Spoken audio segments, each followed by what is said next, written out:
Police వ్యవస్థ ఈ రోజు కూడా నడుస్తుందంటే ఎంతలాంటి దయనీయమైన పరిస్థితిలో ఈ రాష్ట్ర ప్రభుత్వం పనిచేస్తుందో మనం ఆలోచించాలి. ఎంత దారుణం అండి. సస్పెండ్ అయ్యాడు, తర్వాత రిటైర్డ్ అయిపోయాడు. అతను ఈ మధ్యనే కులం పేరుతో భయంకరంగా మాట్లాడాడు. అట్లాంటి వ్యక్తి ఇంకా కూడా ఇక్కడ పోలీస్ వ్యవస్థను ఆంధ్ర రాష్ట్రంలో నడిపిస్తా ఉన్నాడు. అట్లా ఉంచి ఇక లాండ్ ఆర్డర్ చూస్తే ఎంత భయంకరంగా ఉందో. ఏర్పడక ముందు ఈ రెడ్ బుక్ రాజ్యాంగాన్ని అమలు చేస్తున్నటువంటి లోకేష్ గారు బహుశా చరిత్రలో స్థానం సంపాదించాలనుకున్నారేమో బహుశా. ఎందుకంటే చరిత్రలో రెండు ఉంటాయి, ఒకటి మంచి స్థానం, ఇంకొకటి చెడ్డ స్థానం. రాముడు, కృష్ణుడు ఇలాంటి వాళ్ళంతా కూడా చాలా యుగ పురుషులుగా మంచి వాళ్ళుగా కీర్తించబడితే, రెండో వైపున కంసుడు, రావణాసురుడు, తర్వాత హిరణ్యకశిపుడు, హిరణ్యాక్షుడు ఇలాంటి వాళ్ళంతా కూడా చెడ్డవాళ్ళు. వాళ్ళు చరిత్రలోనే ఉన్నారు. వీళ్ళున్నంత వరకు వాళ్ళు ఉంటారు. అట్లాగే ఇక్కడ కూడా ఎన్టీఆర్ గారు, అదేవిధంగా రాజశేఖర రెడ్డి గారు, జగన్ గారు మంచి పాలకులుగా వీళ్ళు చరిత్రలో ఉంటే, ఇటువైపు చంద్రబాబు నాయుడు, ఆయన కూటమి వీళ్ళంతా కూడా చరిత్రలో వాళ్ళు ఉంటారు చెడ్డ పాలకులుగా. ఈరోజు ఒక్కసారి అసలు వాళ్ళకి కనీసం మనుషులమేగా, మనందరం కూడా మానవులుగానే పుట్టాం కదా. మనుషులుగా పుట్టి అందులో మీ అదృష్టం కొద్దీ మీకు అధికారం చేతిలోకి వచ్చింది. అధికారం వచ్చిన వాళ్ళు మరింత జాగ్రత్తగా ప్రజల్ని ఎంత మంచిగా చూసుకోవాలండి. ఆ బాధ్యత మర్చిపోయి ఇష్టం వచ్చినట్టు ఒక పిల్లవాడి చేతికి ఒప్పజెప్పేసి నీ ఇష్టం వచ్చినట్టు నువ్వు ఈ రాష్ట్రాన్ని నడిపించు అంటే, ఏమీ తెలియనటువంటి వాడి ఇష్టం వచ్చినట్టుగా పిచ్చోడి చేతిలో రాయిలాగా ఎట్లా పడితే అట్లా ఆర్డర్లు ఇస్తూ ఈ విధంగా ఇంత దారుణంగా అమానుషంగా ప్రత్యర్థుల మీద, అంటే ప్రతిపక్ష పార్టీల కార్యకర్తల మీద, వాళ్ళ ఇళ్ల మీద వాళ్ళ దాడులు ఏంటండి. అదేవిధంగా ఎంతమందిని పబ్లిక్ గా హత్య చేసినా కూడా వాళ్ళ మీద కేసులు లేవు. ఆత్మహత్యలకు ఎంతమందిని పురికొల్పారు. సరే, ఈ విషయాన్ని పక్కన పెడితే ఇది ఒక పరిపాలనేనా? ప్రజాస్వామ్య వ్యవస్థలో బాబు గారు నేను చాలా సూటిగా అడుగుతున్నాను చంద్రబాబుని. ఏమండి బాబు గారు, మీరు ఎక్కడి నుంచి వచ్చారండి? ఎన్టీఆర్ గారు అల్లుడుగానే కదా వచ్చారు.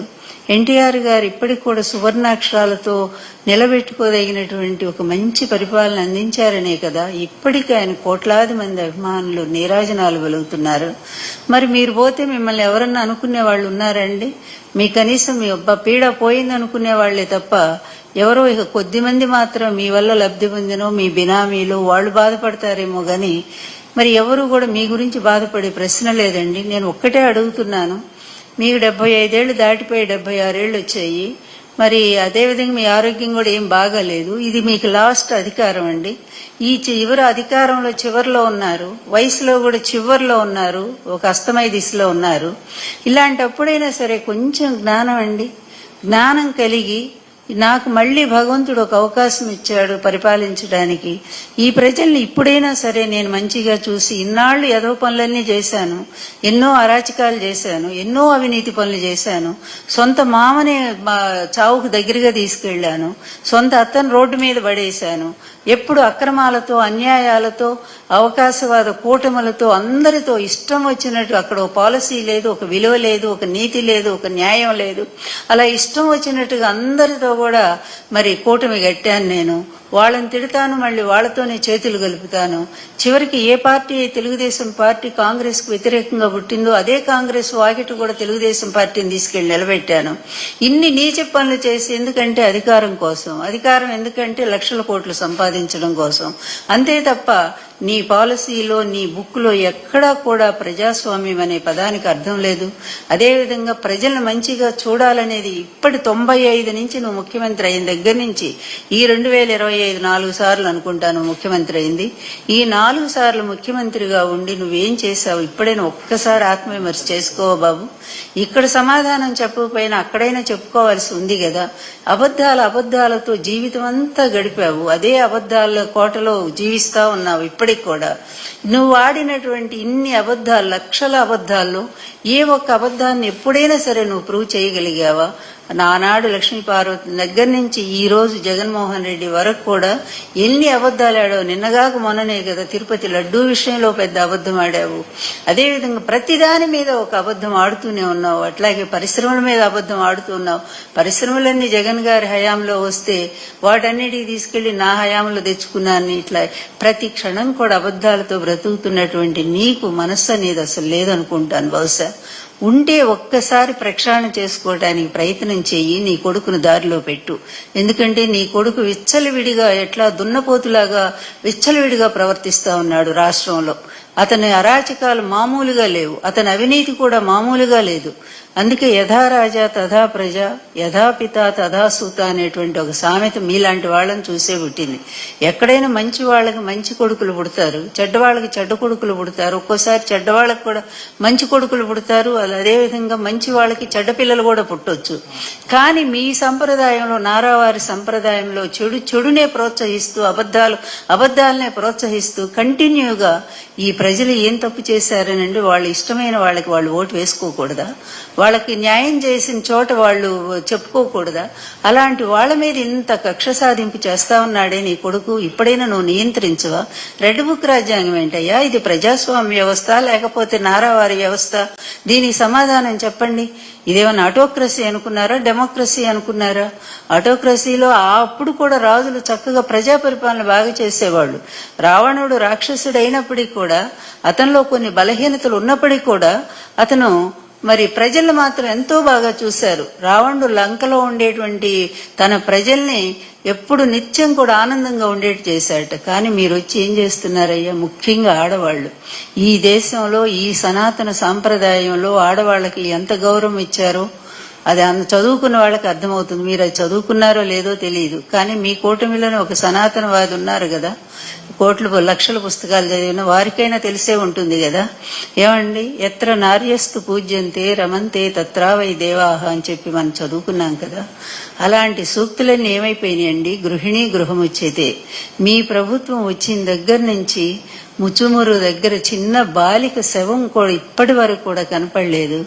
ఇప్పటి వరకు 300 అత్యాచారాలండి ఆడపిల్లల మీద. జగన్మోహన్ రెడ్డి గారి హయాంలో ఇచ్చినటువంటి దిశ చట్టం ఎటుపోయిందండి? ఆ రోజు ఒక్కళ్ళకి జరిగినందుకు, అదేవిధంగా పక్క రాష్ట్రంలో జరిగితే ఎక్కడో మరి నిర్భయ అనుకుంటాను, అక్కడ జరిగితే ఇక్కడ స్పందించి ముఖ్యమంత్రి గారైన జగన్మోహన్ రెడ్డి గారు దిశా చట్టాన్ని తీసుకొచ్చి అది సెంట్రల్ గవర్నమెంట్ కూడా పంపిస్తే వాళ్ళు ఇంకా యాక్సెప్ట్ చేయలేదనుకోండి. అయినా సరే దిశ యాప్ ద్వారా కోట్లాది మంది ఆడపిల్లల్ని మరి అది డౌన్లోడ్ చేసుకునేటట్టుగా, తర్వాత దిశ పోలీస్ స్టేషన్లు తీసుకొచ్చి ఎక్కడికక్కడ మహిళలకు రక్షణ కల్పించి, ఎప్పుడైనా సరే మహిళల మీద ఇంత అన్యాయం జగన్మోహన్ రెడ్డి గారి హయాంలో జరిగిందండి? సిగ్గుపడరా అండి? మీ గవర్నమెంట్ లో ఇలాంటివి జరుగుతున్నాయంటే అది ఎవరికండి మచ్చ? మీకే కదా. నిన్న ఒక మహిళ, లక్ష్మి అనేటువంటి మహిళ తిరుపతిలో, నిజంగా ఆ అమ్మాయిని చూసి బాధపడని మహిళ లేదండి ఈ రాష్ట్రంలో. ఆఖరికి మీ పార్టీ వాళ్ళు కూడా, చెప్తున్నాను కదా, జనసేన వాళ్ళు, అదేవిధంగా టీడీపీ వాళ్ళు, అందరూ అన్ని పార్టీల మహిళలు కూడా చాలా బాధపడ్డారు. పాపం ఒకళ్ళ చేతిలో నమ్మి భర్తను కోల్పోయి ఒంటరిగా ఉన్నటువంటి ఆమె ఒకరిని నమ్మి, ఒక మోసగాడిని, ఒక వంచకుడిని నమ్మి వాడి చేతిలో తన జీవితాన్ని, తన ఆస్తిని కూడా పెడితే ఎంత దారుణం అండి అది. ఆమెకు న్యాయం చేయకపోగా తిరిగి ఆమె మీద లేని ఎక్కడో కేసు తీసుకొచ్చి పెట్టి, ఇక్కడ కాదు అప్పటికప్పుడే రాజస్థాన్ నుంచి పోలీసులు వచ్చేస్తారండి. ఇక్కడేమో మరి ఇన్ని అత్యాచారాలు చేసి, ఇన్ని అన్యాయాలు చేసి, ఆడపిల్లకి అన్యాయం చేసిన వాడు రోడ్డు మీద బ్రహ్మాండంగా తిరుగుతా ఉన్నాడు. వాడేమో నిరపరాధా? అతనే తప్పు చేయలేదా? పాప మా అమ్మాయి తప్పు చేసిందా? ఇదే అండి మీ రాజ్యాంగం? ఇదేనా అండి ప్రజాస్వామ్య వ్యవస్థ? ఏం బాబు గారు, మిమ్మల్ని అడుగుతున్నానండి నేను. ఎందుకంటే మిగిలిన వాళ్ళంతా మీ క్రింద వాళ్ళు మీరేం చెప్తే అదే వినేటువంటి వాళ్ళు. మొత్తం ఆ అధికారం మీరు కదండి. ఆంధ్ర రాష్ట్రం అంతా మీ పాలన మీ చేతిలో ఉంది. అట్లాంటిది మీరు ఆర్డర్ ఇస్తే నిమిషాల్లో అక్కడ న్యాయం జరుగుతుందండి. అట్లాంటిది ఎందుకు సైలెంట్ ఉన్నారండి? ఇట్లాంటివి ఏదైనా మనకు సంబంధించిన మన బంధువులు ఎవరికైనా జరిగితే మనం భరించగలమండి? అసలు ఎంత బాధ కలుగుతుంది ఆలోచించండి బాబు గారు. మీ కొడుకేమో ఆ విధంగా ప్రవర్తిస్తాడు, మీరు చూస్తేనేమో ఈ విధంగా వెనకేసుకొస్తారు. ఇంకెట్లాగండి ఈ రాష్ట్రం ఏమైపోతుంది? కంచే చేను వేసినట్టుగా. కాపు ఏం చేస్తాడు? కాపాడవలసినటువంటి రక్షణ వ్యవస్థ ఈ విధంగా భక్షించే విధంగా తయారైపోతే ఆడపిల్లలకి న్యాయం ఎప్పుడు జరుగుతుందండి? ఆడపిల్లలే కాదు, ఈ రాష్ట్రంలో ప్రతి వర్గం కూడా మీ వల్ల ఎంత నష్టపోతున్నారో దయచేసి ఆలోచించండి. మీరు రైతులు, నిన్న మిర్చి రైతులు కూడా రోడ్డు మీదకి వచ్చి ఎంత ఏడుస్తున్నారండి.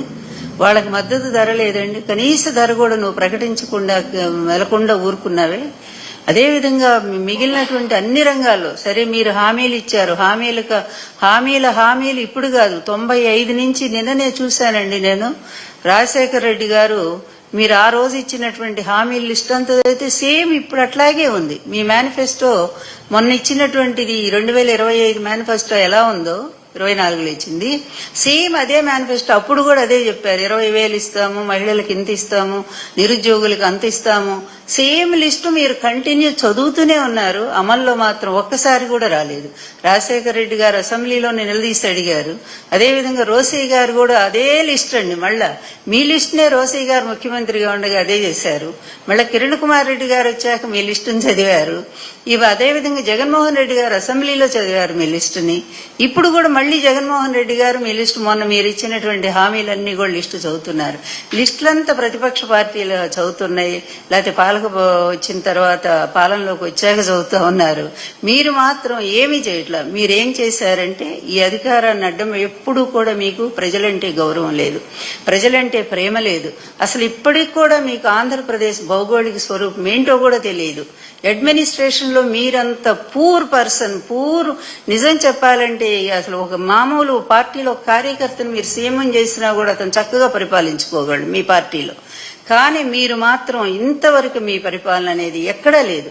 ఆంధ్రప్రదేశ్ ఒక్కసారి బాబు గారు మీకు నిజంగా కూడా మనిషిగా నేనైతే అసలు ఎప్పుడు అనుకోవట్లేదు. ఎందుకంటే మీరు ఆ మనసుని ఎప్పుడో చంపేశారు. ఒక్కసారి చూడండి, కనీసం ప్రజలు వింటారని అని చెప్పి నేను చెప్తా ఉన్నాను, బాధతో చెప్తున్నాను. జగన్మోహన్ రెడ్డి గారి హయాంలో ఆంధ్రప్రదేశ్ అభివృద్ధి లేదని, 14 లక్షల కోట్ల అప్పులని ఇష్టం వచ్చినట్టు మాట్లాడి ఎన్ని అవ్వండాలి. మిమ్మల్ని బ్రతికిస్తుంది ఆ ఎల్లో మీడియానే కదండి. మీ వల్ల వాళ్ళు బతుకుతున్నారు, వాళ్ళ వల్ల మీరు బతుకుతున్నారు. ఈ ఎల్లో మీడియాను విచ్చలవిడిగా ప్రజల్లో పంపించి అమాయకులైన ప్రజలనేమో నమ్మేటట్టు చేసి మోసపోయేటట్టు చేస్తా ఉన్నారు. ఏమండి ఇది చివరి దశ వచ్చింది ఆ ఎల్లో మీడియాకి, మీకు కూడా చెప్తా ఉన్నాను. ఎందుకంటే ఎన్నాళ్ళు అబద్ధాలు పరిపాలన చేస్తాయండి. ఈ రోజు మీరు చెప్పండి, జగన్ గారి పరిపాలన రాష్ట్రం ఎంత ముందుకు దూసుకుపోయింది. జీఎస్టీ కట్టడంలో రాష్ట్రం భారతదేశంలో నంబర్ 1. 2 ఏళ్లు కరోనా ఉన్నా కూడా జగన్మోహన్ రెడ్డి గారు ప్రజల్ని ఎంత బాగా చూసుకున్నారండి. అదే కరోనా మీకు వస్తే మీరు చూస్తారా? మొన్న మీరేమన్నారు, ఇచ్చిన హామీలు ఇది నా వల్ల కాదని చేతులు ఎత్తేశారు. మీరే హామీలు ఇచ్చారు? 14 లక్షల కోట్లు అప్పులు చేసిన జగన్మోహన్ రెడ్డి ప్రభుత్వం అని చెప్పారు. మరి అది అప్పుడు అంత చేశారని చెప్తూనే మరో ప్రక్క అన్ని హామీలు ఇచ్చారు. రాగానే ఇదిగో ఇన్ని అప్పులు ఉన్నాయి కనుక నేను ఏమండి, ఒక మనిషి అన్న తర్వాత మనిషి అయి పుట్టాక ఒక్కసారి కాకపోతే ఒక్కసారైనా మాట మీద నిలబడాలి బాబు గారు, మాట మీద నిలబడాలండి. ఎన్టీఆర్కి ఎందుకండి అంత పేరు? మాట కోసం నిలబడ్డ మహామనిషి. వైఎస్ఆర్ గారికి ఎందుకండి అంత పేరు? మాట కోసం నిలబడ్డ మనిషి. జగన్ గారికి ఎందుకండి అంత పేరు? మాట కోసం నిలబడ్డ మనుషులు గనక. ఇదే రాజకీయం కాదండి, చాలా పొరపాటు. చాలా మంది మిమ్మల్ని సమర్థిస్తారు, ఆయన గొప్ప రాజకీయవేత్త అండి. ఇది గొప్ప రాజకీయం అండి? ఇంత తుచ్చ రాజకీయం, పనికిమాలిన రాజకీయం అండి ఇది. అసలు ఇది బ్రోకరిజం చేసే రాజకీయం తప్ప ఇది ఒక రాజకీయం అండి? ప్రతి ఒక్కళ్ళ దగ్గర సాగిల పడేది రాజకీయం అవుతుందండి? ప్రతి ఒక్కడికి సలాం కొట్టేది రాజకీయం అవుతుందా? అధికారం రావడానికి ఎన్ని అడ్డదారులు ఉన్నాయో అన్ని అడ్డదారులు ఇష్టం వచ్చినట్టుగా ఆశ్రయించడం ఇది రాజకీయం అవుతుందా? విలువలు ఏమన్నా ఉన్నాయా? కనీసం చెప్పుకోవడానికి మీ తర్వాత వాళ్ళని, మీ కుటుంబంలో రేపు మీ మనవడైనా చెప్పుకుంటాడండి, మా తాత ఒక్క మంచి పని చేశాడని చెప్పమనండి రేపు. బాబు గారు, ఎప్పుడు కూడా జీవితం శాశ్వతం కాదండి. మనుషుల జీవితం చాలా అల్పమైనటువంటిది. అలాంటి ఈ అల్పమైన జీవితంలో కనీసం మనం మంచి పనులు చేయగలిగితేనే రేపు మనం పోయినాక మన ఇంటి వాళ్ళైనా, ప్రజలు అట్లా ఉంచండి, కనీసం మన ఇంటి వాళ్ళైనా మా తాతగారు గొప్పవారు, మా ముత్తాత గారు గొప్పవారు అని చెప్పుకోవడానికి ఎన్టీఆర్ గారిని ఎన్ని తరాలున్నా చెప్పుకుంటారండి. ఎందుకంటే ఆయన మంచి మనిషి. ఇచ్చిన మాట కోసం నిలబడి తన ప్రాణాలను పోగొట్టుకున్నారు తప్ప ఆయన ఒక్క అడుగు కూడా వెనక్కి అయిన మనిషి కనుకనే ఇప్పటికి యుగ పురుషుడయ్యారండి. మీరండి అట్లాంటి యుగ పురుషుడిని సాగనంపినటువంటి మీరు, ఒక నీచమైన రాజకీయానికి పాల్పడ్డటువంటి మీకు చరిత్ర ఏంటండి? అసలు ఉంటే పనికిమాలిన చరిత్ర ఉంటుంది, అంతకు మించి ఏం లేదు. పోనీ ఇప్పుడైనా కనువిప్పు కలిగిందా అంటే లేదండి. ఒక్కసారి ఆడపిల్లల కన్నీళ్లు తుడవండి, అది చేత కాదులే, మీకెట్లాగూ చేత కాదు. ఎందుకంటే ఎంతసేపు ఉన్నా సరే మీ పార్టీలో లేకపోతే మీ కూటమి పార్టీలో ఉండే దొంగల్ని, దోపిడీగాళ్ళని, అదేవిధంగా రేపిస్టుల్ని వీళ్ళందరినీ కూడా మీరు ఎంకరేజ్ చేసుకుంటూ ఇదే నిజమైనటువంటి నా పరిపాలన, ఇదే నా మార్పు రాజకీయం అనుకొని మీరు బతుకుతూ ఉన్నారు గనక దాని నుంచి ఒక్క అడుగు కూడా మీరు యువతలకి రాలేరు గనక ఈ ఆడపిల్లల కన్నీళ్లు మీకు కనిపించవండి. There is no civilisation can survive itself in believes women's independent. ఎవరన్నారండి ఈ మాట? మీకు తెలియదు. గాంధీ గారు లేకపోతే రామ్ మనోహర్ లోహియా గారు అన్నారండి ఈ మాట. ఏ రాజ్యంలోనైనా స్త్రీలు ఏడుస్తూ ఉంటే వాళ్ళకి సరైనటువంటి స్వేచ్ఛని ఇవ్వకపోతే, ఇండిపెండెంట్ అంటే స్వేచ్ఛ, వాళ్ళకి సరైనటువంటి ఆధారం కల్పించకపోతే ఆ రాష్ట్రం గాని ఆ పాలకులు గాని సర్వనాశనం అయిపోతారు. అక్కడ నాగరికత అనేది అభివృద్ధి చెందదు. నేను చెప్పిన మాట కాదండి. అందువల్ల ఇప్పటికైనా మీరు ఎందుకు ఇన్నిసార్లు చెప్పడం అంటే, నేనేం కుటుంబ పెద్దగా చెప్పట్లేదండి. ఇక్కడ కేవలం బాధితుల్లో ఒకరిగా నేను చెప్తున్నాను. బాధితుల కన్నీళ్లు చూస్తూ ఆవేదనతో మాట్లాడుతున్నాను, బాధతో మాట్లాడుతున్నానండి. ఎవరికైనా చెప్పండి, ఇది న్యాయమేనేమో. మీరు చేస్తుంది ఎంతసేపు ఉన్న ప్రతిపక్ష నేత జగన్ మీద అబద్ధాల మీద అబద్ధాలు, అబద్ధాల మీద అబద్ధాలు, మీ పచ్చ మీడియా మీ టైం అంతా కూడా వృధా చేస్తున్నారు కదండి. మీరు ఇచ్చిన హామీలను పక్కదారి పట్టించడం కోసం, వాటిని ప్రజలు గుర్తు చేయకుండా ఉండటం కోసం ఏదో ఒక డైవర్షన్ పాలిటిక్స్, ఎప్పటికప్పుడు ఏదో ఒక క్రియేషన్, దాన్ని తీసుకురావటం, దీన్ని పక్కదారి పట్టించడం. ఏమండి, ఇది ఎన్నాళ్ళు ఈ డైవర్షన్ పాలిటిక్స్ ప్రజలకు అర్థం కాలేదనుకున్నారా? మీకు నిజంగా ధైర్యం ఉంటే, మీ పాలన మీద మీకు నమ్మకం ఉంటే, ఇప్పుడు రద్దు చేసి అసెంబ్లీ మీరు ఎలక్షన్స్ రండి, చూద్దాము. కనీసం ఒక్క సీటు మీరు ఎవరినైనా చెయ్యండి, చూద్దాం. ఇప్పుడేంటో మా పార్టీ ఏంటో, మీరేంటో మనం కూడా చూద్దాం ఒకసారి. జగన్ గారి కెపాసిటీ ఏంటో, ప్రజల యొక్క అభిమానం ఏంటో ఒక్కసారి చూద్దురుగోని అలా ప్రజాభిమానాన్ని సంపాదించుకోవాలి. కానీ ఇదేంటండి, 1,50,000 కోట్లు 8 నెలల్లో మీరు వచ్చిన తర్వాత సాధించిన సంపద ఏంటంటే, ఈ రాష్ట్ర సంపదను అబ్బో చాలా గొప్పగా నేను పెంచుతాను, అందువల్ల అప్పులున్నా పర్వాలేదు, సంపద పెంచి ప్రజలకు నేను ఇచ్చిన హామీలు నెరవేరుస్తానన్నారు కదా. మీరు సాధించిన సంపద ఏంటంటే 1,50,000 కోట్లు. ఏమండి, హామీలైతే ఈ 6 ఫార్ములా ఏదో ఒక్కటి కూడా అమలు కాలేదు. మరి ఈ డబ్బంతా ఎటుపోయిందండి బాబు గారు? మీ సొంత ఖజానాకు పోయిందా? లాస్ట్ టైం కూడా మేమన్నమాట కాదు కదా, బీజేపీ నాయకులే అన్నారు కదా, 1,20,000 కోట్ల రూపాయలు అసలు ఏమైందో అర్థం కావట్లేదు, లెక్కల్లోకి రాలేదని చెప్పి పార్లమెంట్లో దీని మీద చర్చ జరిగిందండి, మీ మీదే. మరి ఇదే ఇప్పుడు కూడా అంతే, 1,50,000 కోట్లు మళ్ళీ ఎక్కడికి పంపించారండి? అది కూడా మరి మీరు చెప్పాలిగా. రాగానే శ్వేతపత్రాలన్నీ ఏదో తెల్ల కాగితాలు ఉన్నాయని చెప్పి దాని మీద సంతకం పెట్టి విడుదల చేశారు కదా. ఇప్పుడు ఈ 1,50,000 కోట్లు ఏం ఖర్చు పెట్టారో ఒక్కసారి విడుదల చేయండి, చూద్దాము. పాపం చాలా నిజాయితీ పరులు కదా, మీకు మీరు అనుకుంటారు కదా. అదేవిధంగా మద్యం అండి, ఏమండి, మానవత్వం ఉండే ఎవరైనా సరేనండి ఈ విధంగా ప్రజల్ని పూర్తిగా మత్తులోకి నెట్టి వాళ్ళ కుటుంబ వ్యవస్థను నాశనం చేసి వాళ్ళ జీవితాల్ని నాశనం చేసే విధంగా ఏ పాలకుడైనా ఎప్పుడైనా పరిపాలించాడండి? మొట్టమొదట అంగుటూరి ప్రకాశం పంతులు గారు ఈ రాష్ట్రాన్ని మద్యపాన నిషేధం అమలు జరిపి చరిత్ర సృష్టించాడు మహానుభావుడు. తర్వాత నందమూరి తారక రామారావు గారు మద్యపాన నిషేధం అమలు జరిపి ఆయన కూడా మహిళలకి ఎంతో మేలు చేసిన వ్యక్తి అయ్యారు. జగన్ గారి గవర్నమెంట్ లో దానికి ఒక నియంత్రణ తీసుకొచ్చి ప్రభుత్వమే అమ్మిస్తూ పేద వర్గాలకు అన్యాయం జరగకుండా ఇష్టం వచ్చినట్టుగా మద్యం వ్యాపారాలు లేకుండా, చీప్ లిక్కర్ అస్సలు లేకుండా బ్యాన్ చేసి, నువ్వేమంటావయ్యా, మొన్న అంటున్నావు చీప్ లిక్కర్ ఎక్కడుందో చెప్పు, తాట తీస్తావు. ఎవరు తాట తీస్తావు? ముందు నీ తాట నువ్వు తీసుకోవాలా. ఎందుకంటే ఇష్టం వచ్చిన డోర్ డెలివరీ, ఇళ్లలో కూడా చీప్ లిక్కర్ పెట్టి అమ్మేటువంటి పరిస్థితి వచ్చింది. ఇక బియ్యం పంపిణీ అయితే ఈ చౌకడుప్యాలు పోయినాయి, అవి కూడా తెలుగుదేశం ఆఫీసుల్లో పెట్టి ఇస్తా ఉన్నారు. అంటే తెలుగుదేశం కార్యకర్తలే మనుషులు తప్పి మిగిలిన వాళ్ళు ఎవరూ కాదనేటువంటి పరిస్థితిలో ఇంత పాక్షికమైనటువంటి ఇటువంటి పక్షపాత ధోరణితో ఉండేటువంటి పాలకులు గత చరిత్రలో ఎప్పుడూ రాలేదు బాబు గారు. ఒక్క మీ హయాంలోనే మీరు మీ కొడుకు కలిసి ఒక కక్షపూరిత రాజకీయాన్ని చేస్తూ, సరే ఎలా ఇప్పుడు ప్రతిపక్షం మీద మీరు ఎంత కక్షపూరిత రాజకీయం చేసినా మీరు కనీసం ఈ మహిళల గౌరవాన్ని కాపాడండి, ఈ అత్యాచారాలను ఆపండి, మళ్ళా దిశ యాప్ని మళ్ళా కూడా డెవలప్ చేయండి. దయచేసి మహిళల్ని కాపాడండి. ముందు ఆ పిల్ల ఏం చేసిందండి, లక్ష్మి తనకు జరిగిన అన్యాయాన్ని ధైర్యంగా చెప్పుకుందా? నేనా వెంటనే అప్పటికప్పుడే రాజస్థాన్ నుంచి పోలీసులు ఎట్టొస్తారండి, ఆ కేసు ఎప్పుడుదో అతని వల్లే జరిగిందని కూడా అంటున్నారు. అసలు మంచి చెడు లేదా? ఈ అమ్మాయి పెట్టిన కేసుకి అతన్నేమో అరెస్ట్ చేయరా అండి? దోషేమో తిరుగుతా ఉన్నాడు. ఇదే మీ పరిపాలన అంటే మీ పరిపాలనలో ఈ రేపిస్టులు, దొంగలు, ఆడవాళ్ళని దోచుకునే వెధవలంతా కూడానేమో దర్జాగతి కాలరెత్తుకొని తిరుగుతారా? మంచి వాళ్ళకి ఏమి అవకాశం లేదా అండి? దానికోసం ఎంతమంది, చివరికి ఎవరు ఆమె బాంబే నుంచి వచ్చిన నటి జత్వాని, ఆమె కోసం ఎంత మంచి ఆఫీసర్స్ అందరిని పంపించారు. ఆఖరికి ఓ మంచి పారిశ్రామికవేత్త ఆ పరిశ్రమను పంపించేశారు రాష్ట్రంలో నుంచి. మరి ఆ లేడీ పట్ల ఉండేటువంటి పాపం మీకున్న సానుభూతి, గౌరవం ఈ అమ్మాయి లక్ష్మి పట్ల మీకు లేదా అండి? ఇక్కడికి వచ్చేసరికి ఒక న్యాయం, అక్కడికి వచ్చేసరికి ఒక న్యాయమా? ఏమండి, ఎంత దారుణంగా ఉందో ఈ పరిపాలన. చంద్రబాబు గారు, ఫైనల్ గా చెప్తున్నానండి, మీరు దయచేసి ఒక్కసారి ఆత్మవిమర్శ చేసుకోండి. ఆ రాష్ట్రంలో జరుగుతున్న దాడులను ఆపండి. ముందు మీ రెడ్ బుక్ తీసి పక్కన పడేసేయండి. మంచి ప్రజాస్వామ్యం అనే బుక్ తీసుకోండి. ప్రేమ, దయ, జాలి అనేటువంటి పుస్తకాన్ని తీసుకోండి. ముందు అవి డైరీలో మూడు పదాలు రాసుకోండి. అక్కడి నుంచి ఈ పేద ప్రజలు ఎవరున్నారో, ఎలా అన్యాయం అయిపోతున్నారో, ఈ రైతు వర్గాలు, కార్మిక వర్గాలు, మహిళలు, ఈ రాష్ట్రంలో విద్యార్థులు, అదేవిధంగా జగన్మోహన్ రెడ్డి గారు అన్ని హాస్పిటల్స్ తెస్తే అన్ని ప్రైవేట్ అండి, ప్రైవేట్కి ఇస్తారా?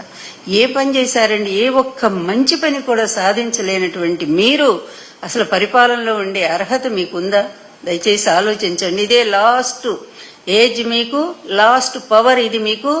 దయచేసి ఇప్పుడైనా సరే ఈ ఉన్న కాలమైనా మీరు మనసు మార్చుకొని మహిళలకు రాష్ట్రంలో జరుగుతున్న అన్యాయాల మీద స్పందించి వెంటనే దానికి ఒక కమిటీ వేస్తారో, లేకపోతే పోలీసుల్ని స్వేచ్ఛగా వదిలిపెట్టండి.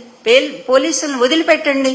మీరు మీ అధికారాలను పోలీసులు పూర్తిగా, మరి ఎక్కడ అన్యాయం జరిగితే అక్కడ వాళ్ళని అరెస్ట్ చేయమని చెప్పి ఒక్క ఆర్డర్ ఇవ్వండి.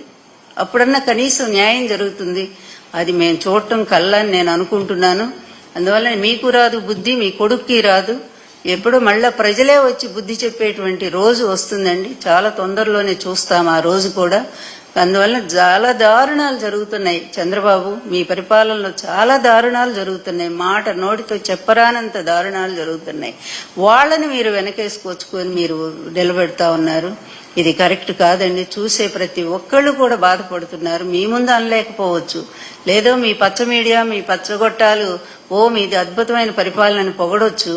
కానీ 99% ఈ రాష్ట్రంలో ప్రజలు మిమ్మల్ని భయంకరంగా తిడుతున్నారనేటువంటి విషయాన్ని మాత్రం మీరు గ్రహించుకోవాలి.